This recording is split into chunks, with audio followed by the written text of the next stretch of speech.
Hello, everyone. Good evening. Thank you for joining us. Still have a few more people joining us, but I think our time is up, so we'll start. Yes, thank you for joining this episode of our Empower series. It's Today, I think it's going to be an engaging interaction, and I do sincerely hope that we will all come on board, share our thoughts, any questions we may have. Let's all bring it on board. Um, if you have any questions, just put them in the chat. If you have any comments, just put them in the chat as well. Looks like we have a few more people in the waiting room, so we will definitely let them in, and in the next few minutes, we'll be starting.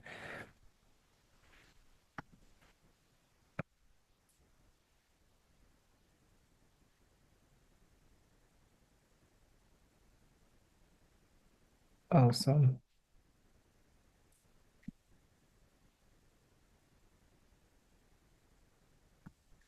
Great. More people joining us. That's excellent. Yeah, so just to say a little bit about ourselves. So the organization putting this together is TGI Ghana. Most of you probably have been to some of our past events. Um, we've had these webinars in the past where we talk about certain topics and issues which we think are very important. And is ranged in, it's the topics have been not necessarily focused in one specific area.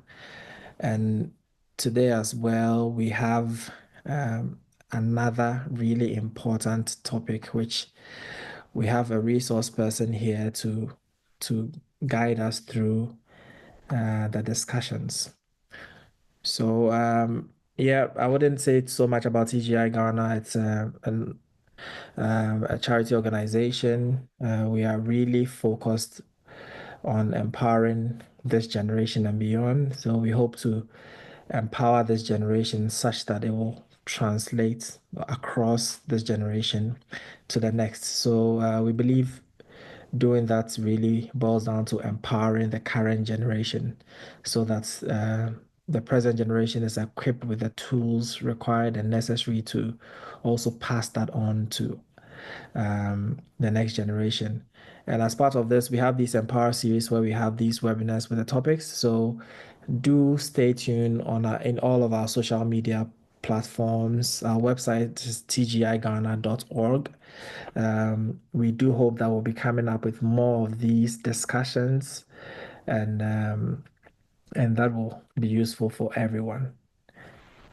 All right, excellent. So today, I don't want to take too much time, but today I'll introduce my host um, right away, and then we'll get going. Our host is Stephen Yande. I'll just do a little, I'll talk a little bit about his bio. He's an innovator, a startup advisor, engineering and technology leader. Uh, Stephen is a dynamic leader with a diverse background in engineering technology, fintech, health tech, and management consulting. His expertise lies in driving innovation, developing scalable technology solutions, and fostering entrepreneurship across Africa and beyond. In health tech, Stephen played a key role in designing a hospital management information system for an 80-bed ultramodern hospital. In fintech, he has led high impact projects supporting internal core platform products serving over 30 African countries and major banks. His management consulting experience spans strategic operations and conference solutions for banks, hospitals, businesses, and engineering firms across Africa. With a global perspective, Stephen has collaborated with teams from Europe, Asia, and the United States, bringing cross continental insights into innovation and business strategy. As a startup advisor for incubators, such as ALX Ventures. He supports entrepreneurs in building high growth companies. He's a founder of the Code and the Tech Hub, a technology company focused on education, tech services, and SaaS solutions. Through NSBE Ghana, he has spearheaded impactful programs like Innovation Design Challenge and community outreach initiatives, empowering young engineers through hands-on learning and mentorship. Beyond technology and education, Stephen is deeply committed to social impact and economic empowerment. His vision is to drive technology adoption, innovation, and economic transformation across Africa while fostering meaningful global collaborations. So tonight we are really excited to have we are really excited to have Stephen join us. Stephen, you're welcome. Thank you so much for joining us this evening. Hi, Kingsley, and thank you for having me this evening. Thank you. Thank you so much. Trying to put you up on the screen here, and then I'll just leave you to it. And um, guys, I'll be moderating. As you know, my name is Kingsley, and I'll be moderating the affairs this evening. Okay. Yes, let me just. So, hi, everyone, and a good evening to everyone from wherever you're joining us from. Can you hear me, Kingsley? Yes, we can. Your video is gone, but we can certainly hear you. Yeah. Okay. So, I'm excited to share with you today what my journey has been. And today we are sharing something on discovering your purpose. I would go ahead to share my screen. Yes, please. Your video is gone. Yes. I don't want to hog the bandwidth so much, so Okay, that's we fine. can So do I the guess, slide. yeah, Yeah. afterwards we can engage with the video. That's fine. Yeah. Please go ahead. Yes, so I'm guessing my screen is up now and you It can all is. see my It is. screen. Yes, I can see you. The screen. Yes. Please go ahead. Okay, so today we are having a discussion on discovering your purpose, and this is aligning your passion with impact. Before we go ahead, maybe I would like to see in the chat what our expectations are for this session. So each and every member in this room can just type on the chat what your expectations for this joining the session are. I'm hoping it's an interactive session, so I want to actually get feedback from you before I move on.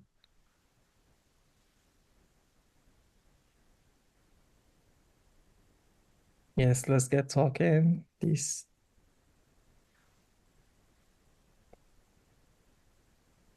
Oh, nobody wants to tell me what their expectations are. I think they probably have long expectations, so they are typing them out. They are typing. Yeah, All but right, that's fine. hope that that shows I up. can spare a minute or two. Yeah, I'm hoping I can learn ways to identify my purpose. Okay. Thank you, Rhoda, for sharing. I want two more minimum and then we can continue.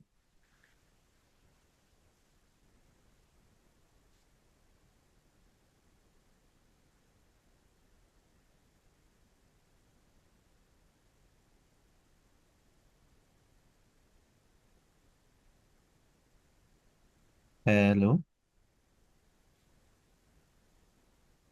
Yeah, we have another one. Thank you for it's an insightful session.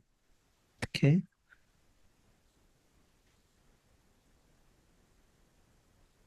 To knowing how to blend my passion with the impact I ambition. All right. So thank you very much for sharing these, Michelle and Matthew. Thank you for sharing why we are here today. For many of us who are growing up, especially on this continent, we've had to grow up balancing dreams versus duty because you have something you expect to do. You sleep and then you wake up and you're like, oh, I want to be this, and this person. But then you wake up in the day and there's something else that's pulling you, maybe duty to yourself, duty to your family, duty to something else. And so finding the balance between what passion and purpose are critical. The topic we are given today is finding our passion. And then there's finding our purpose. And then we are seeing the role passion and then impact are also playing. I'm breaking this into three different categories. The very first one is for yourself, personally. Having a clear purpose gives direction in a confusing world. Why purpose is essential for you as an individual is that sometimes there's pressure from family, sometimes from friends, from society. There are things that they would demand from you. Your family wants you to be a doctor. Your friends are saying, oh, this guy, Charlie, can be a lawyer. Somebody says, oh, you can be this, you can be that. When purpose is clear to you early on, you'd realize that some of these pressures will come, but you will not succumb to them because you sort of know where you are heading towards. Without purpose, it's easy to follow careers that you don't like. You would waste years on the wrong path, and then you burn out chasing money, but then feeling empty. There's there's an adage that says that when you don't know where you are going, everywhere looks like the road. Now, for your family and then the community, these are your immediate impact people that you would come into contact with. Being purpose-driven would help break some generational cycles. Again, being context-aware, we being in Africa, there are things that we probably have to overcome before we move on to the next. So having that purpose will help you break that cycle. And then you become the hope and example for others. People in your community, they see this person, they see what you are doing, how you are rising, and then they're like, oh, I too can do this. Then the last bit for the family is that your clarity helps you support others wisely, not blindly. If you don't know your purpose, then you would want to support at every point in time. You can only pour out what you have. And so if you're constantly pouring out and then you don't have any reserve in you, then you would end up becoming like everybody else. And so you would have poured out blindly and then not wisely. Very few people get to the third level where they are thinking of the continent itself. But for us here and answering these questions, we need to ensure that we are nailing it for the youth who are trying to find their purpose. Because if for the next generation, we do not help them align their passion and purpose, we are going to lose that entire generation. And so, in essence, why we are here and why we are doing this, having this conversation today, is that purpose is not a luxury for us, especially where you are coming from, knowing where you are from and everything. It's not some luxury that we can throw around. It's essential for us to be able to break through these barriers, which we'll go into. Now, why I am the person here and how this whole thing ties into what I have done and my journey. Before I was introduced, and a lot of things were mentioned, but we fail to realize what journey anybody has been on, what path the person has been on. It's easy for you to hear stories of people and you're like, oh, this person is doing great, this person is doing amazing, but then you don't know how the person traveled to get to that point. And for finding what our purpose is, some of these stories are necessary. When I was young, we moved around a lot. So I was born in the Western region, we moved to Greater Accra region, and then finally settled in the Eastern region. In the community that I grew up in, it was hard to see people move from even senior high school to tertiary. Senior high school looked like the end of the journey for most of them. And for somebody in a community like that, how do you even see something ahead of you? How do you get inspiration to do anything at all? And so libraries were the places that I was going to. My mom would force us to go to the library during weekends or holidays. Other than the libraries, then I would be found in fitting shops. So I would watch them tear apart engines, put them together again. And that kind of sparked some interest in me. I had this hunger to know more and do more because also from the libraries, I would go and get books, science books, and then now I want to read about what's happening. And I want to build some of these sessions too. I'll come back and then try to model some of these things that I would see there. Beyond this spark that I had, mentorship and exposure also played a role. So even in the community that I mentioned, I saw one person that had gone to the tertiary. I'm like, oh, I want to be like this person. And so I got close to this person and he would give me books occasionally, say that, hey, these are science books, go and read it and then come and tell me what you've seen inside. He sort of held my hands through everything. He helped me see what was possible. And so I looked into which senior high school he went to, and I said, I am also going to this senior high school. At least I've seen that this person has gone there, he's gone to the university. So when I go to the senior high school, then I can also go to the university. From at senior high school and then the university, education was a door for me. It's a doorway that opened up some other possibilities. For most people, they go to school and they feel like the school should chart the path that they follow on. But when you start considering your education as just a door, opening up some things that you didn't think were possible, you would realize that one, you would put a lot more effort into building relationships, into having meaningful relationships, essentially. Beyond that, you think you, especially for the young ones on this call, you think you are in some pressure now or whatever it is.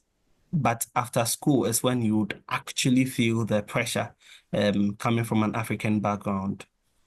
Some people will not feel that, but for most of us, that's when you'd feel, oh, you need to send something home, you need to do this. And so learning that balance is also necessary. From that point, for me, it was building skills and credibility. And so there's a story I tell most people that gets close to me. That's for some jobs that I did for over 3 years, I didn't get any compensation in any way possible, right? But it helped build the skills that I was looking for. And today, some of those skills are the ones that people call me for. When you build those skills and then that credibility, now you can give back to community. You can't give what you do not have, as I've already mentioned. And so building those skills and then building that credibility, being known in the space to be doing this was necessary for me to actually pour back into the community. And so some initiatives that have been in Nesby Ghana, Code and Tech Hub, which I'm building now, is to help create opportunities for others. Now, when I put all these things together, I then start living purposefully. Because now I'm using my journey to inspire people. I'm using it to build ecosystems, and I'm using it to empower African youth for generational change.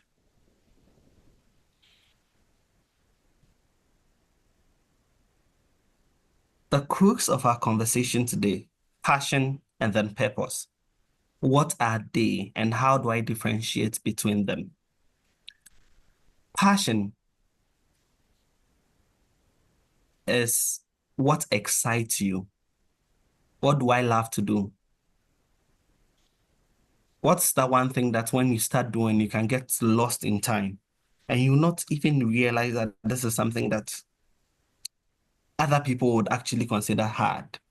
And so for passion, it's, hey, I'm really excited about doing this. Some people are excited about musical instruments. Some people are excited about football. Some people are excited about a whole lot of things. So what's that thing that sort of kindles some fire in you? What's that thing that keeps you burning? That's passion. Purpose, on the other hand, is towards others. So you can think of passion as anything that's for you. It's about you. It excites you. But then purpose is about others. It serves the world. It does something for other people. So when you are thinking of purpose, it's how can I help others? Because purpose is what will fuel your passion in the long run. Where am I most useful? And to find some of these things, we would go through them.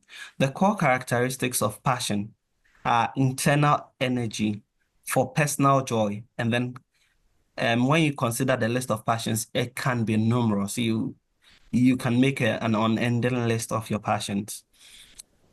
When you consider the core characteristics of purpose, one, it's external contribution, always giving back to something, to somebody, to something that's bigger than yourself, for creating impact, the impact that somebody said he wants to see how they can make. And usually, your purposes are not as many as your passions. Most people, it would be one, my purpose is to do this on earth. For others, they would find, oh, two different things that they are doing, but it would be a stretch to hit a third for your purpose. So passion is always about you. Purpose is about others. Passion excites you, and then purpose serves the world. Now, why purpose matters? We can take two examples of some Africans that have been doing some really great work, and we'll look at what they did, and then we'll go into the why it matters. The first person is Fred Swanika. How many of us know Fred Swanika? If you know Fred Swanika or you've heard of Fred Swanika, you can leave something in the chat for me to see.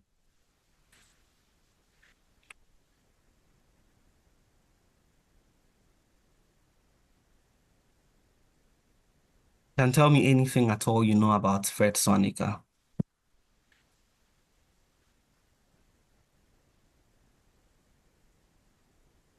Oh, nobody on the chat knows Fred Swanika. Okay. Michelle says, I don't know him. Okay. So if you've heard of ALX, ALU, that's the African Leadership Academy, African Leadership University, and then the MOOC courses that's under ALX, then you have encountered Fred Swanika in a way. Fred Swanika is Ghanaian, and he saw Africa's leadership gap and made it his purpose to empower young leaders. So that's when he founded the African Leadership Academy. It's not so traditional university. The African Leadership University, they are not so traditional, and they have campuses in Mauritius, Rwanda, South Africa. But then the headquarters, that's the African Leadership Academy, is in South Africa. What he does is, how do I put leadership into the core curriculum of studying anything in the university? And so for him, it's not just about educating people, but it's about addressing the leadership gap. And so his purpose is, I want to address the leadership gap in Africa, and I want to empower young leaders. So that's what he's doing. And so African Leadership University has some very discounted rates for Africans for their universities. When they started, it was free. That's why ALX is still, to a large extent, free for a lot of people who want to do other things. And so today, his institutions are nurturing thousands of change makers across the African landscape. It's not just Ghana, it's across the whole of Africa. And he's doing a lot of work with the young people, helping shape their leadership. The second person is Inoluwa Aboyeji. He is Nigerian, and he co-founded Andela and Flutterwave. I don't know whether we know of Andela and Flutterwave as well. He has an interesting story. He had to drop out of law school. I think, I'm not too sure, so I'll not mention any university, but it was definitely an Ivy League school. But his purpose of trying to empower Africa through technology always made sure that he's not backtracking on anything that he's trying to do. And so, yes, he started Flutter with a lot of backlash, a lot of issues, and then still Andela almost died out, but it's now up again and doing some very wonderful work. Once you understand what your purpose is, it sort of pushes you and drives you. And so it brings us back to why we are on this slide and why purpose matters. The very first reason is purpose gives clarity in complexity. So purpose is that inner compass that sort of steers you in the direction you should be going in, so you are not stuck in survival mode. Most people, most young people you would meet, because of the pressures from family, pressures from around, you would see that they are stuck in some survival mode. It's Charlie, Allah, let's put this thing here, let's try to get something happening. But if that happens, you'd realize that your life will just be in circles. You'd just be finding money to solve some issue and that's it. But if you know that this is what I'm supposed to do, you find ways to get there. So although you're not comfortable in this space now, you have something bigger than you that you are trying to get into. And so you would not be stuck in this loop of survival for a very long time. Survival mode is a very interesting thing. And for most people that have gotten close to me, some of the mentees I work with, we really touch down on survival mode and try to break it and what it is. The reason purpose gives clarity and on top of all this complexity is, one, you have family that would give you some expectations. And for most of us growing up, your parents will tell you, oh, I want my child to be a doctor. I want you to be an engineer. I want you to be a lawyer. And so we grow up thinking, oh, this is what I want to do. But once you decide and you start knowing what you should be doing, you will not be swayed by some of these decisions. For some of us, it wasn't so entrenched, but for other families, it's very serious. And so to even move away from that mindset, you would have to break through a lot. Now, the second one is balancing between your community needs and then your personal dreams, and then the black tax. Black tax is something that's very real. When I said that sometimes after you leave school is when you start feeling the pressure. You would realize that your parents have done all this for you. They've taken you through school. They've done all this investment in you. So how do you support family back? You would be sending money, you'll be doing things. Once you have a clear sense of purpose, you'd know how to go about it. It's a financial responsibility, yes, but then your purpose doesn't allow you to just, as I said in the earlier stages, pour everything back, because you'd be building something else that would later come and solve this issue for you. So our first point that we take here, why purpose matters, is that purpose gives clarity in complexity. The second one is purpose sustains you through challenges. When you take your passion, and let's say for people who have been passionate about playing a musical instrument, a lot of people fall in that category. If you've ever wanted to play any musical instruments, please show by hand some emotion, some reaction, so that we see you too.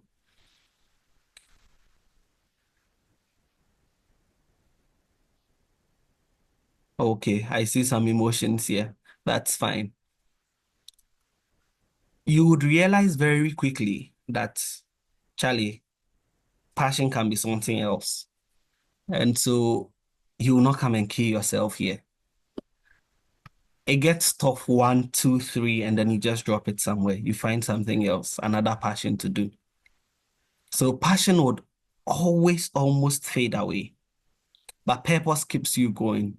When we get to the last slide, you see some of these things I talk about.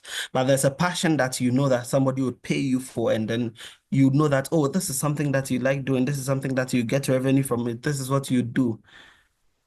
If those things blend together, there's a different push getting you to maybe be better at this passion, be better at doing this. But if there's not that extra push, then starting to play a musical instrument, you'll drop it in no time. With limited resources and frequent roadblocks, you need something else to push you through. With the lack of infrastructure or opportunities and discouragement, you need something else to push you to.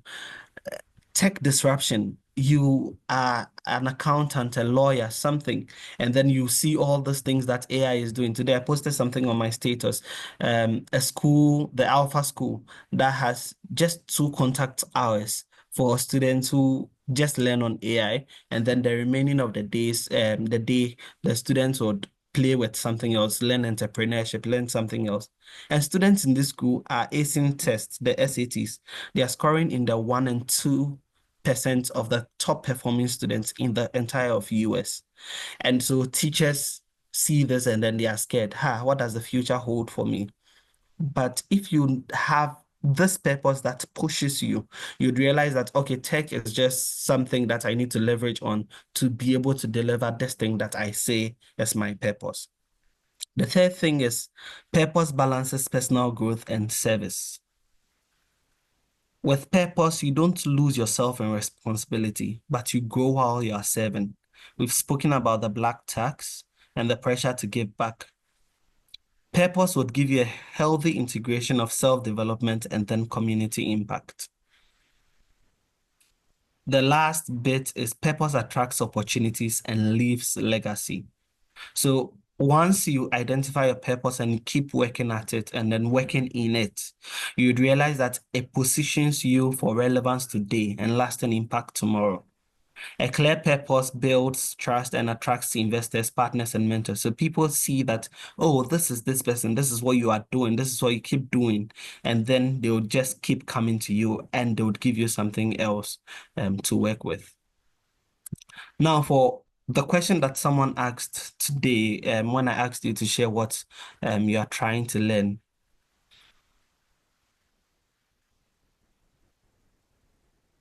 one of them was I'm hoping I can learn ways to identify my purpose. So before we get into the purpose bit, we are looking at the passion because purpose is the amalgamation of all these passions, values, and all these things, putting them together. That's when you would get your purpose. But how do you even know what passions that you have? For some of us, they feel like, oh, I don't have any passion at all. Some people too feel like my passion is to sleep. I'm in that category. Maybe I have a few people here who are my supporters in that category too. The first thing is to reflect on what excites and energizes you. We've already said that passion is that thing that's that fire that you feel within you. That one thing that's anytime you hear about it, your eyes just lit. For me, it's talking about tech stuff. Those who know me again would realize that I am very, very boring. But then when you start talking about tech or anything in that category, I can talk on end for hours. And we can argue, we can do everything. I'll still be very excited. So reflect on what excites you. What activities make you lose track of time? What's that one thing that when you're doing, you don't realize that it's even evening? What topics or problems do you always talk about or research, even without being paid? Where do you feel most alive? So in this category, I'm saying think about hobbies, volunteer work, or topics you always enjoy helping others with. That's the first point that you should go to when you're trying to find what your passion is. The second thing is listen to what people affirm in you. Sometimes others see our strengths more clearly than we do. So it's easy for you to be overwhelmed by the number of things that you are doing because you have to go to school, you have to do this, you have to do this, you have to do that. But sometimes your friends and your colleagues that you are moving with, they see clearly what are the things that you are good at. And so what do friends, colleagues, or mentors always say you are good at? When do people come to you for help or advice? The third one is identify moments of frustration or injustice. What problems in your community or world deeply bother you? Is it that you go out, you see somebody dropping some pure water sachet on the ground and instantly your heart is boiling. What do you wish you could fix or improve? So once you start transitioning from the passion, that's the first, the 1 and 2, you start getting into purpose. And purpose often lives near our frustrations. So what breaks your heart can guide where you are needed. Your passion is telling you, okay, this is what I like to do. Trying to identify that purpose that lies within is, what's that one thing that frustrates me? What do I wish that I could fix? Then we can throw in our values on top of that, clarifying your values. What principles matter most to you? Is it integrity? Is it freedom? Is it equality? Is it innovation? For me, innovation really drives me. Integrity is another thing that I would not compromise on for something else. So what would you stand up for, even when it's hard? There are a few times that I've been able to tell somebody, hey, you've dropped it, pick it up. I'm not proud of myself. I wish I would do that a lot more. For you, what is that thing? Your values shape how you want to create impact. They anchor your actions. Then the last one is try, test, and experiment. We'll go more into this one later. Don't wait for perfect clarity. Start small. Volunteer, intern, build, teach. Experience teaches more than thinking alone does. So clarity would always come from action and not just reflection on the things that you are doing.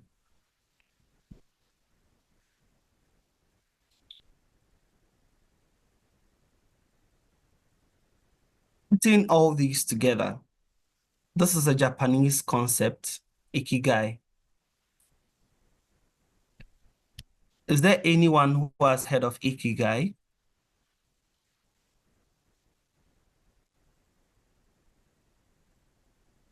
Okay, so Michelle has heard of ikigai. And I like the anecdotes that I'm getting in the chat as we are going along.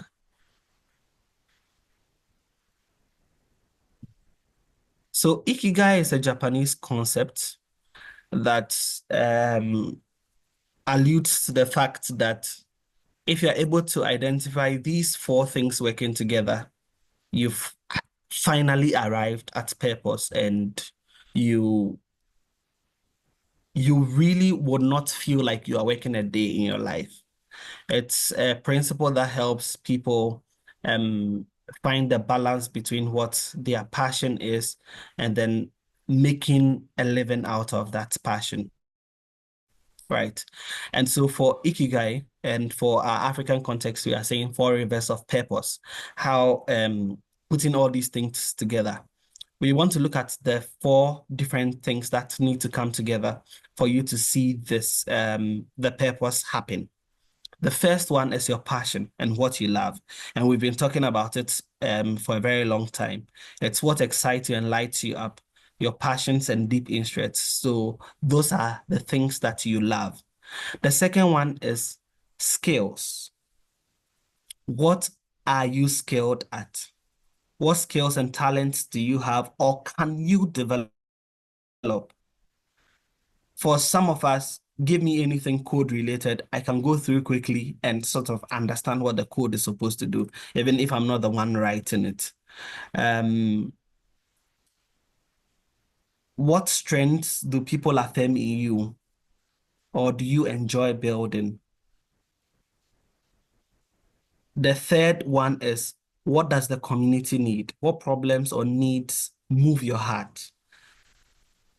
Issues in your community or country or continent that you are most particular about. And then the fourth one is, where can you create value people will exchange for? So jobs, businesses, or services that are useful and needed.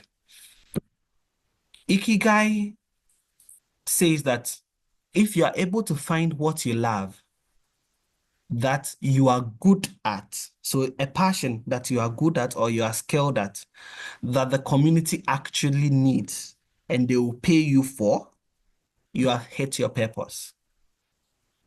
And so For you, quickly, you should be taking inventory. What are the things that I love? What are the passions that I have?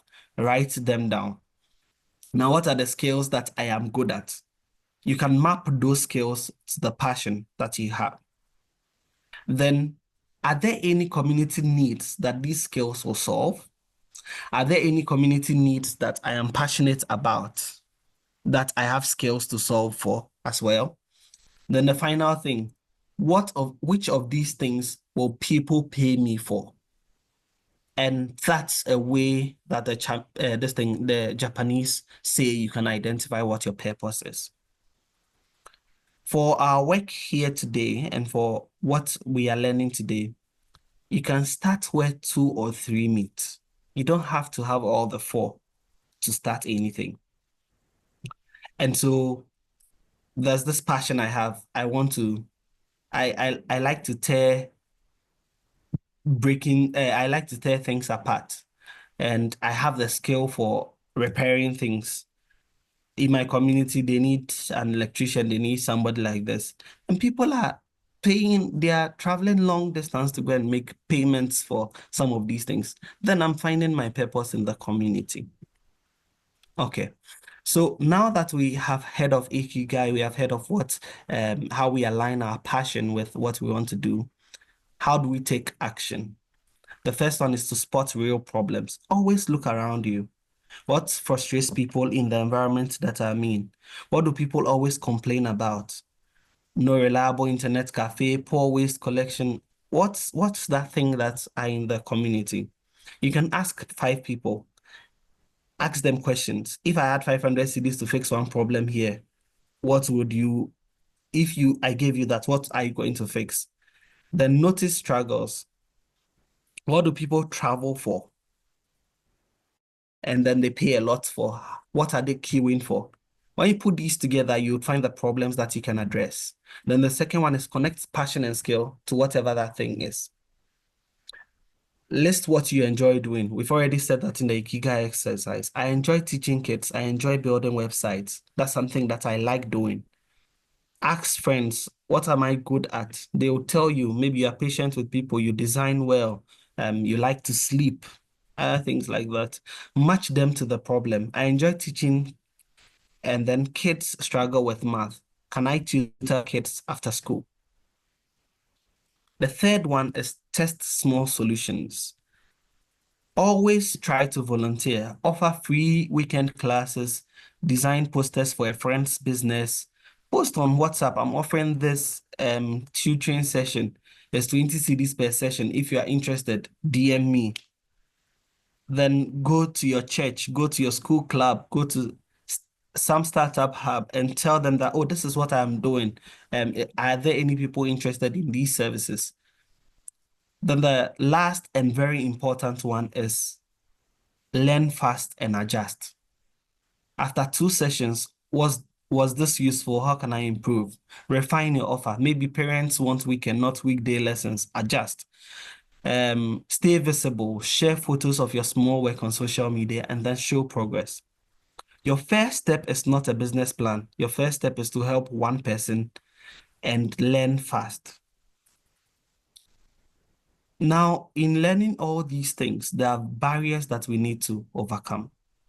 For most of us on this call, there are common barriers that we always face. The very first one, and that's fear of failure. What if this thing I'm planning flops?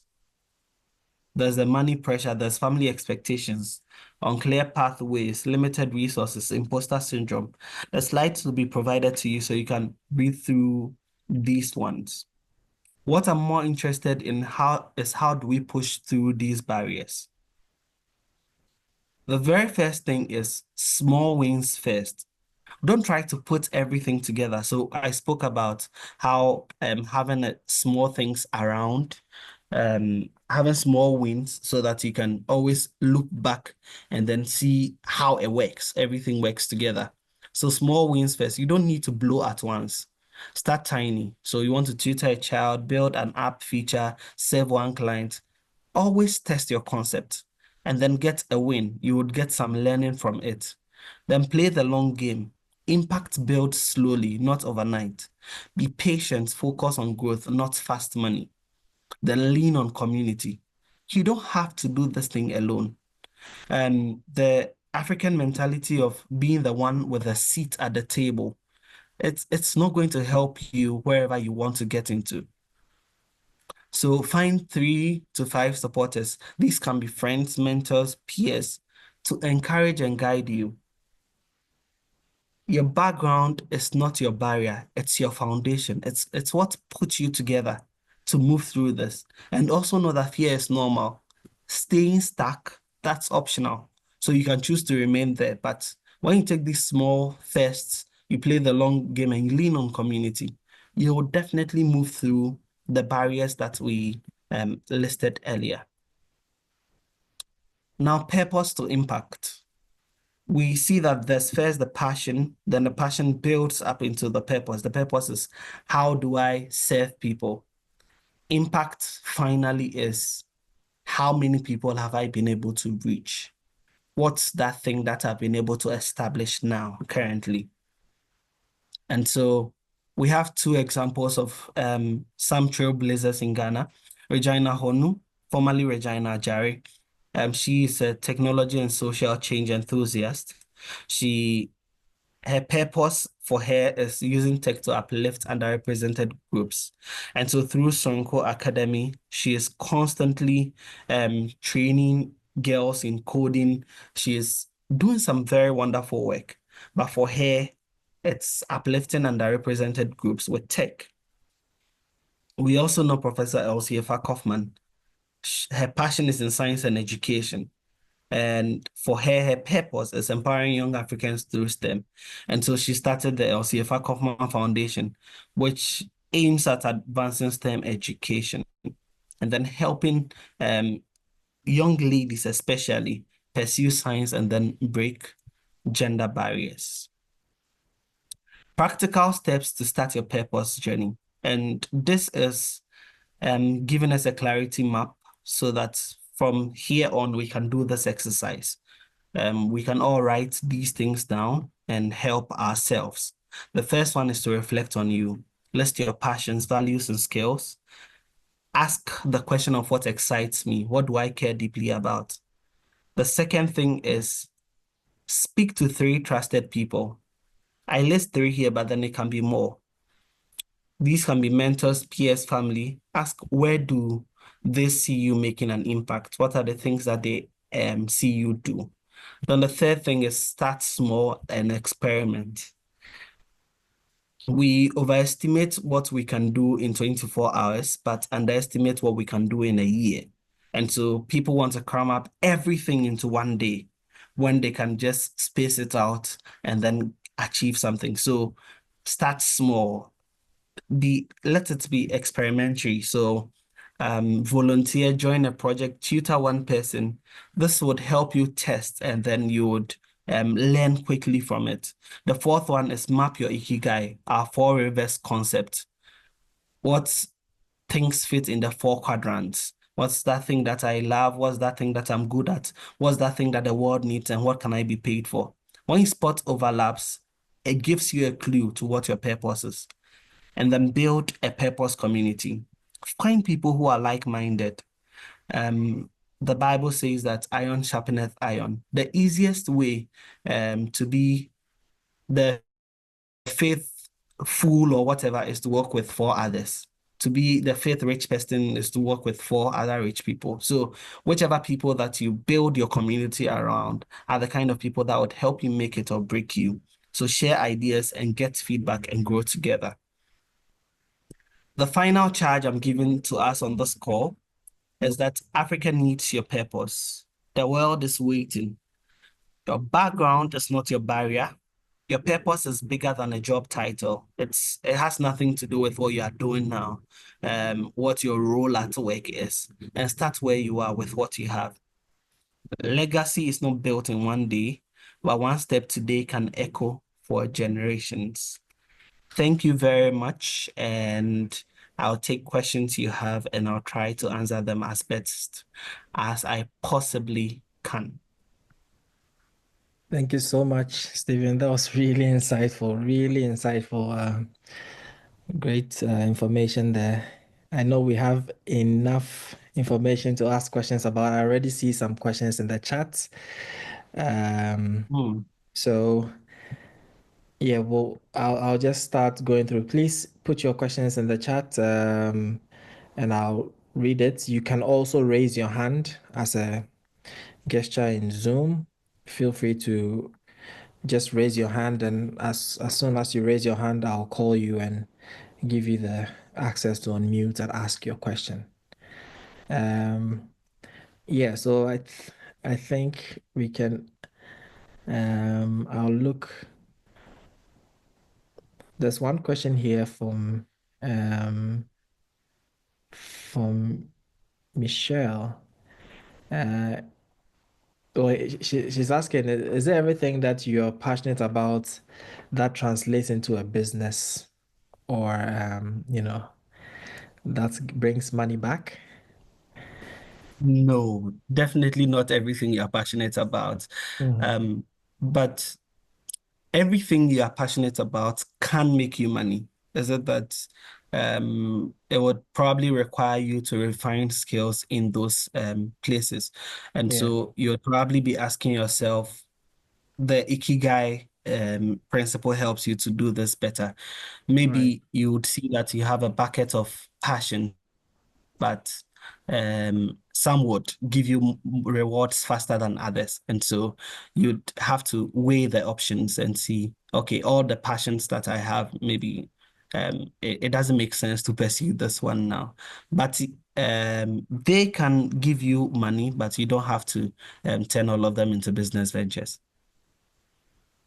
Yeah, absolutely. I agree. I have some more questions coming to me personally as well. Well, I have a raised hand here.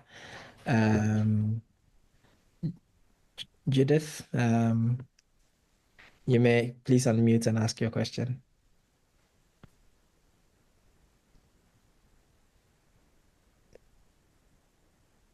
If you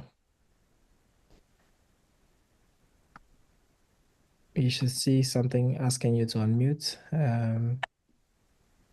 There we go. Hello. Yes. Yes. Thank you so much, Stephen, for sharing tonight. It's been insightful.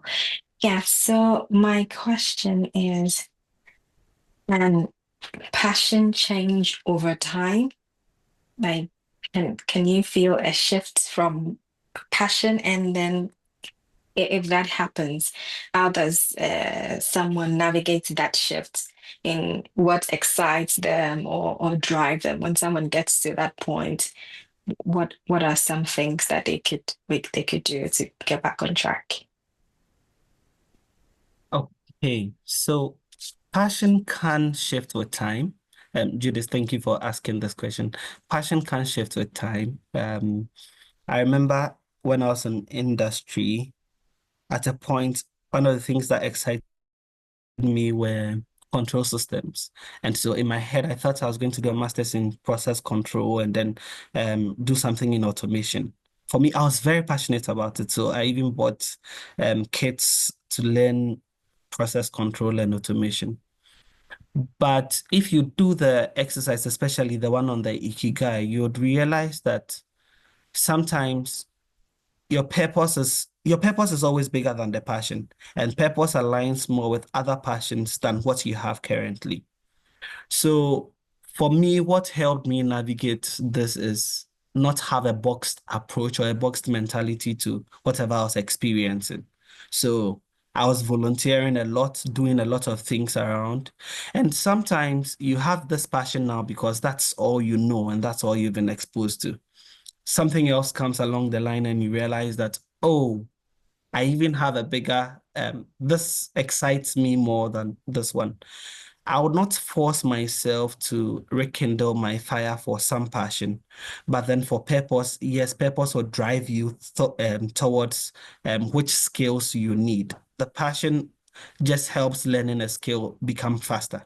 And so don't limit yourself by thinking that, oh, I had a passion for maybe learning the guitar, and so definitely I should go and then learn the guitar. If that's what you want to do in the long run, that's fine.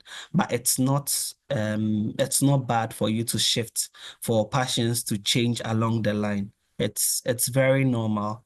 And just allow yourself experience things. Sometimes that's how you would build purpose in the long run. I hope I've been able to answer the question at least partly. Yeah, I think that was a good response to the question, Stephen. That was a good one. We have another question here from Michelle. It says, what if you're really convinced that the path you've chosen or the idea you have is the way to go, but people around you don't quite agree? Do you always need someone to align or agree with your idea as a confirmation to proceed? Interesting one. This is a a really tough one, but again, especially for our context, it's a very necessary question. And I have a story to share on that as well. I mentioned that I was in industry. I woke up one day and I said that I don't want to work in industry any longer. And this was a really good paying job. And for me at that time, it was a crazy thing because family knows that this is what is paying you. It's getting some revenue in the long run through you. And you decide that I'm stopping it completely. It was madness at that time. And my parents didn't understand me in that instance. But what helped me is the mentors and role models that I mentioned earlier. Sometimes your immediate people around you will not understand you, but once you have these mentors or role models that you speak to, they would understand you better and help guide you. Because navigating the conversation with my parents was hard for me, but I was able to now go back and tell them that, hey, that's the decision I've made because I am seeing this, and that. It still might not be clear to them and they'll say, okay, go on. But for you, how you can help them understand or come and align with you is try and give them updates, try and show them progress. I left industry, but then I was doing this and I was able to organize this event. So I go to them and I say, hey, I'm organizing this event. So they start seeing something else that they didn't see initially. It's always hard, especially in my case when it's parents and then they expect you to do this. But when you have other people, mentors, role models, that's why in one of the slides I said build a community of people that align with your purpose or something. You can go back to these people and they would help you sort of push through whatever you are trying to do. Amazing. Amazing. Yeah. Michelle, I hope that answered the question. Let me see if there's I have a question as well, but just want to make sure that there's no other question. While we wait for some other questions, um, like well, personally, I have experienced that where you start a passion, like based on your passion, you start something, and obviously it starts to bring um it starts to bring some, income. Because, when you went through the Ikigai, you did state, so, okay, let's say as a person, you've looked at your passion, you see, okay, this is something that people need, and it starts to also pay you. There's that point where you start to realize that if you don't, take care, you might be more driven by the financial gains that is coming out of this, as opposed to, the passion that really got you started. And this is my personal experience. I have a YouTube channel. It was, it's doing well. And then, well, the reason why I started was to teach people how to play the piano, right? And it started, I have like, a lot of subscribers. And at some point I was like trying to push to get more subscribers. And like, okay, is that really why I started? If I create a video and I get a few views, as long as people are being impacted, but there's that part time where it starts to play on your mind. How do I'm sure people might relate to this as well. How do you really rein yourself in and come back to your senses from where you started? Yeah. Okay, so when we spoke about the purpose and why it matters, there was a bit that we said if you don't take care, you without purpose, you would take on jobs, you do other things, and then you chase money and not have the fulfillment that you require. Yeah. And so the example you shared is what clearly distinguishes purpose from passion and then also being paid.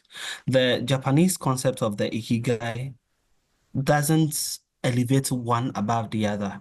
And so it doesn't elevate being paid above what the community need or being paid above what you love doing. Maybe you started to do these videos because you realize that the community needs to learn how to play the piano, right? But once you are being paid for it, businesses have had to pivot for a very long time, and they always pivot in the direction that the market will demand. And so that they are able to have revenue coming in. Sometimes you do something outside of your purpose just to be able to get revenue to fund what you want to actually do. And so for you in this instance, the YouTube channel that you've created here could be that at a point you are getting in a lot of money and it could support you greatly. And so you would let that be your focus for that channel. That's the pivot for that channel. But then start something else to teach people how to play the piano. Right. So yes, you are fulfilling the need of getting funds because obviously we all need money. We all want money. But you also still achieve what you want to achieve. You are able to give back to the community. And so it could be that you would have a subscriber list that you'd be sending them the videos outside of just the views, whilst you focus on getting more views for you to be able to monetize your channel. Yeah. That's the first bucket of solving this thing. The second bucket is always going back to your why. And you've rightly said your why is to teach people. If you are getting more views and you are achieving the result of teaching people, then there's nothing wrong with it. Yeah. But if you are not being able to teach people how to play, but are getting the views, then that's where there's a challenge. So your why is guiding you on what you should be doing. And so in the first bucket, there's a pivot in there. You would do this. You would leave this channel to just get views so you can monetize it, and then you would set up something else to teach the people. In the second bucket, you are going back to your why. If you are achieving it whilst getting these views, fantastic. If you are not, then you can always go back and say, why am I not being able to teach people? Why are people not? Maybe you can go into some of these subscribers in your comments. You can put there and say, hey, were you able to learn from this video? If not, what were your challenges? And you can even put your email there for people to send you their comments. That's how you come back to your why. Yeah, so I see two different buckets applying to this. That makes a lot of sense. Thank you so much for that response. I think I have someone's hand raised here. Michelle, I'll ask you to unmute and please ask your question. Hi, Kingsley. I like the smile. So very insightful session. Thank you guys for doing this. I think I'm enjoying it too much. So this will be my last question, really. I mean, it's more of a comment also. Stephen, thank you so much. I mean, listening to you really, I mean, it's interesting to know that at my age, I'm now connecting the dots to even know why I'm doing what I'm doing, right? And so, like you mentioned, passion. I remember, so now I do a little bit of outreach stuff where I support, needy children, needy young people, etc.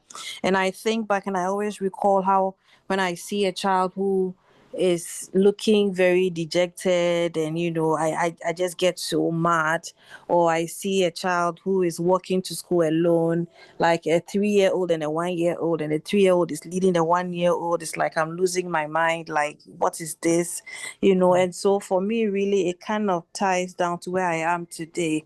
And again, just off the back of Kingsley's recent comment, I'll just say also that it is very important that even in as much as we know what our passion is, we really tie it to purpose. You can be passionate about something, but in trying to pursue it, you pursue it out of purpose. And I say that using what you said about the instrument as an example. I mean, I love music. Everyone who knows me knows I've always loved music. And I thought learning an instrument was the way to go. Oh, Stephen, I got a guitar, I dashed it away. You won't believe it. A whole guitar, I gave it away. That's how frustrated I was. I got a keyboard, I dashed that also. Then I knew at that point that that was really not my calling. I never imagined that I'll go into music, but here I am today, and that is what I do. I won't say it's full time, but I also do that, right? So I'll just say that it's very important that in as much as we are passionate about something, let's really find the purpose in that area, right? I'm still doing music, but I'm not playing an instrument. My passion is still there, but now I'm operating in purpose. So it's very, very important that we really find alignment with passion and tied to our purpose. And that is the only way that we'll really find fulfillment. Thank you so much for a very insightful session. Thank you. You're welcome, and thank you for sharing this. Really insightful, Michelle. That's really good. Yeah. I'll add a comment to Go ahead. Yes. what she said. Mhm. At her age, she's now connecting this, and I would say there's no age requirements for any of these things for passion, purpose. No, Colonel Sanders for KFC started doing these things after 60 years old. And I recently spoke to one mentor that I really admire him, a role model and a mentor. I sat with him. He should be close to 70 now. We sat down and then he says that I think I'm now finding what I should be doing. And so, Wow. Charlie, we are nowhere behind or anything. They say that the best time to have done something was yesterday. The next best time is now. So we are never behind once we are taking the steps to find these things. Yeah. And I mean, this goes to Michelle as well. You may have picked the keyboard and dropped this, but during the COVID, I started teaching more online to students all over, and I had students who were like 75-year-old men, old old women coming to start learning the keyboard, So I've heard things about, oh, I'm too old to do this, but you're never too old to start anything new. So that's definitely a good takeaway for me as well today. Really, really insightful. I have one question coming through to me directly here. And we'll be ending very soon. I think, I had lots of questions to be honest, but as you went through the slides, it just kept answering the questions. I'm like, okay, I just kept canceling the questions. So there's this thing where you may have a passion, and some of us have like really expensive passions, right? You may just develop in your 30s, you may develop a passion. I think I might want to maybe go to the Olympics. I'm already in my 30s. I now want to go to the Olympics to probably play tennis. So now maybe, I mean, I know people may have done it. People do it miraculously by starting very late with certain things and then excelling to that level, right?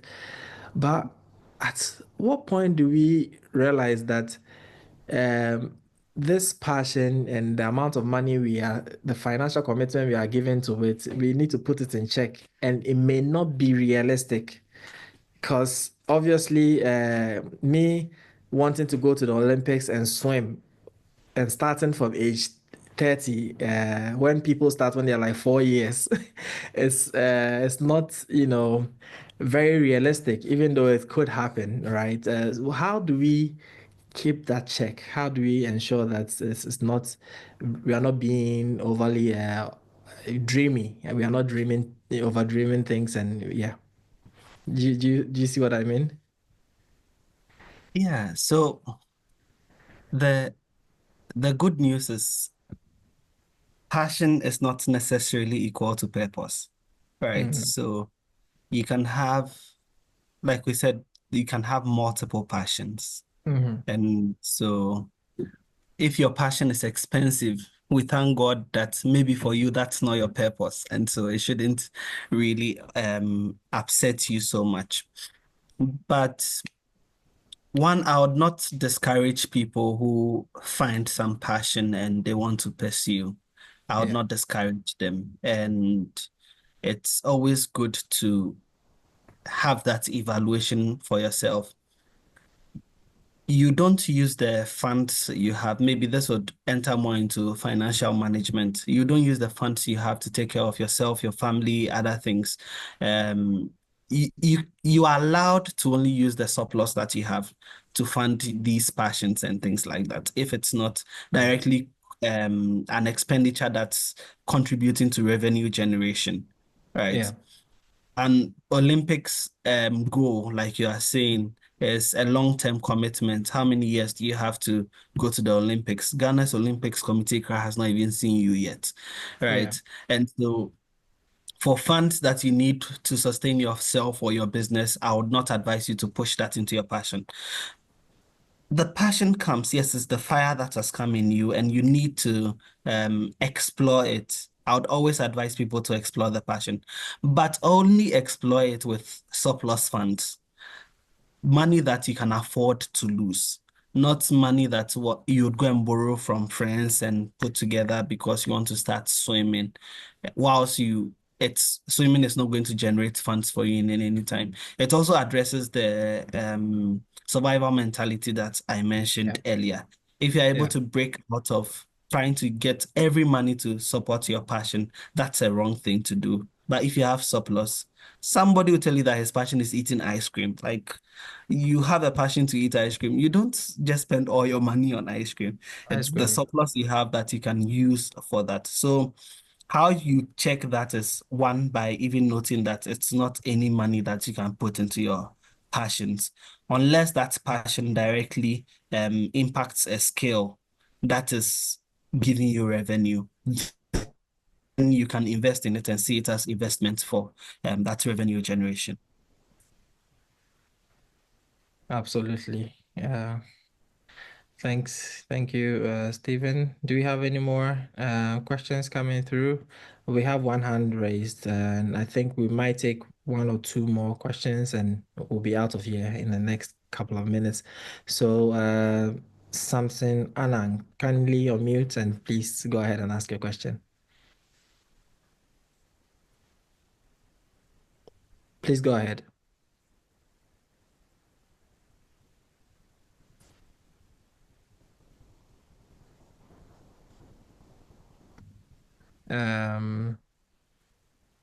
Samson, you are unmuted, but we can't hear you. Could you please speak?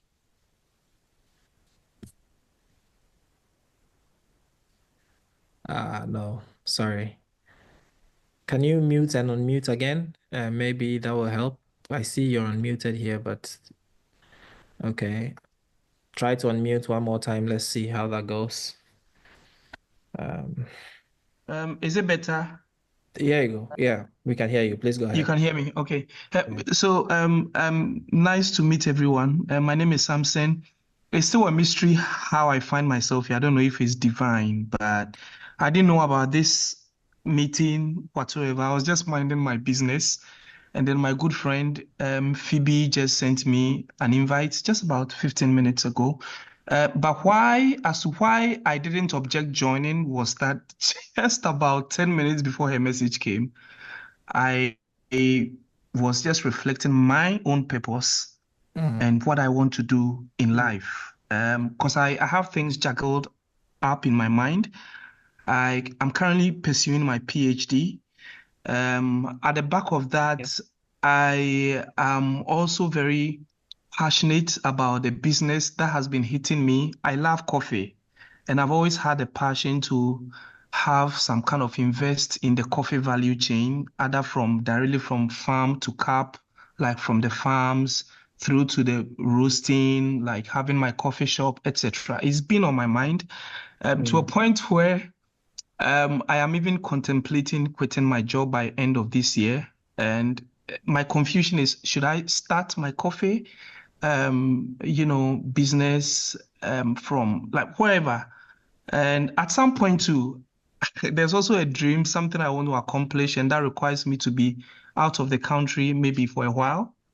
So when I was sitting down, a voice was telling me what is really your passion or your purpose, all the things that are juggling up in your mind. And then Phoebe's message came through that, hey, something is happening, and would you want to join? And I clicked, and you guys were talking about finding your purpose and passion or something like just around that. And so I don't know why I'm here, but I don't even know what I want to ask you guys, but I'm here. I'm just here. Good to have you, I'm lost of Okay. words. Yeah. Good to have Okay, you. Samson. So that's an interesting run of events. So on your coffee idea, I think I also know somebody who is very passionate about coffee. He gets coffee from all around the world just to taste. And also he has an idea to start a coffee business. So I can definitely connect you to him and you can see what you do later on. On the other side too, one of the things I do is business consulting. And so we do the whole chain from idea to market. We can have conversations on that too. But with today's conversations, one of the things I mentioned earlier on is start where you are, start small and try it out. You don't have to, many people fail to realize in entrepreneurial spaces, it's hard and it can drain your funds very quickly. And so if you are not at the point where you are ready to leave everything and then focus on it, it doesn't hurt to work to get funds to support your business until it can sustain you and then you move into it. So wherever you are now, the small funds that you can get an NSS person. Probably your salary would be able to accommodate you to get an NSS person or somebody who has just finished NSS to start the operations for you. When you would meet this person, maybe on a weekly basis, we have frameworks and then tools that you can contact me after. We'll talk about it. And then you would maybe have check-ins with this person to ensure that you're guiding this person, because you need to first test the market. That's a whole process from idea till you launch your product. And so my small 2% that I'll give you now is until you're ready to commit huge investments to back this idea up, I would say stay in your job and then try to try out the market, try to test the idea in wherever you are. And once it's picking up, you can then quit to focus on it full time. Yeah, that's the advice I can give you on this. On the purpose and alignment thing, you are doing a PhD now. The PhD might feed into something else later on. One of the things I said to is allow yourself experience all the things. Sometimes it is in experiencing all these things that you are able to draw the line, you are able to connect the dots. So yes, don't rush into any other thing, but allow yourself experience all the things that you're going through fully. That's when you'll be able to draw and pick up and say, hey, this is that one thing that still keeps me excited. This is how I think I can help people. And this is how I think I can impact people. Then you'll be able to draw your line through purpose. Absolutely. Thank you so much. And Samson, you're right. It's divine that you're here. So I'll definitely, I mean, we can connect through Phoebe, and then I'll definitely connect you to Stephen after this program. And guys, I think it's been an insightful, yeah. And Stephen has put his LinkedIn profile as well in the chat. I think it's been a really insightful discussion. I just want to do something quickly before we come to an end. I've put a quick form link in the in the chat where you just tell us your name, phone number, email, and then by doing that, we can send you an email or a message when we have our next webinar with the title, the poster, and further details of how to join.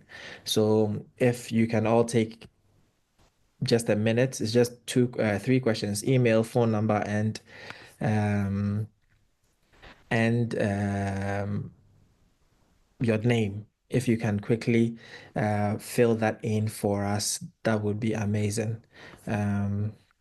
It's in the chat. Can you all get that? Sorry, I think I may have, yeah, I may have put it to the wrong person. Let me do it one more time.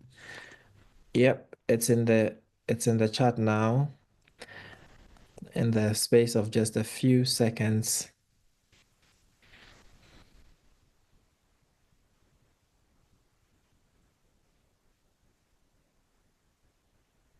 Excellent. And while we wait for this to come in, Stephen, we really appreciate your presence here tonight. We really appreciate you accepting to speak to us tonight, and I'm pretty sure we might have to do this again. It's we've had at least people going in and going in and out, and later we'll have this posted on other platforms as well. So I do believe that this has the potential of reaching a lot more people. We want to thank you on behalf of TGI Ghana. We want to say a big thank you to you for accepting to speak to us this evening, and we are really grateful.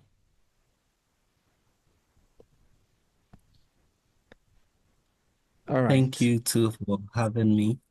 Yes, thank you. I'll definitely we'll keep talking, and I'm sure there's a lot more we can do in the coming weeks and months together. Yeah, I have a lot of responses coming in. Oh, 13 responses or 14 responses so far. That's really great.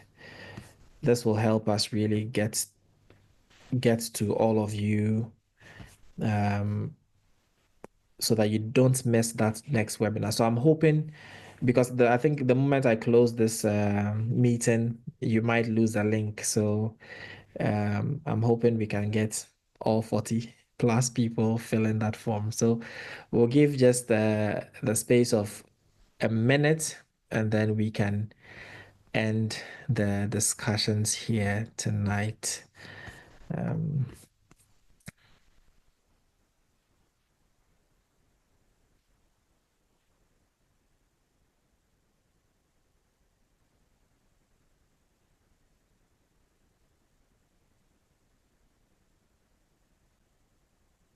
20 people so far.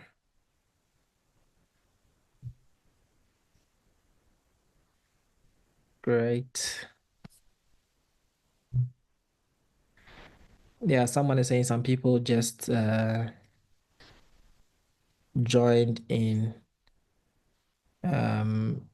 Yeah, so also it would be good if you fill this form. We might be able to get you, especially when we get the recording of this tonight's discussion. We can easily send that to you as soon as that is put together. So We'll give one more minute. We have 22 people who have filled the form, so we'll give one more minute and hope that we get everyone filling the form. That would be great.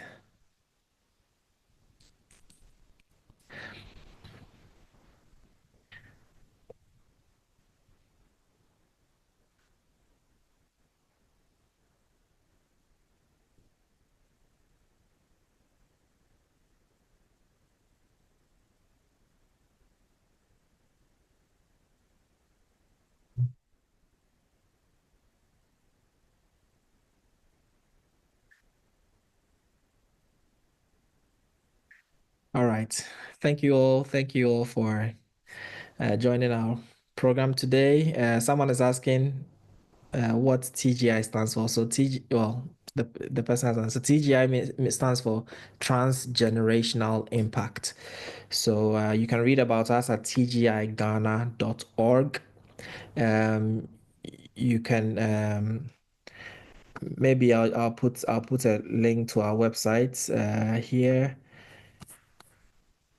Our websites will be is going to undergo some upgrades as well, but I think we can get enough information from the link to our website. I've put that here, and if you click that, you can read about us on social media as well. You can find us, see some of the things we are involved in, and for some of you who are on this call as well, if you want to, volunteer to be part of TGI after reading what we do feel free to reach out. You can send us an email at tgighana@gmail.com. And we'll definitely be in touch for those who want to volunteer to join our course.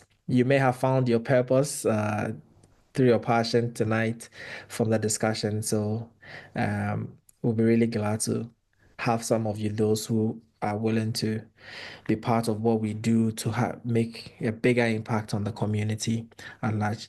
So yes, thank you. Thank you so much, Stephen, once again. And thank you, everyone, for joining.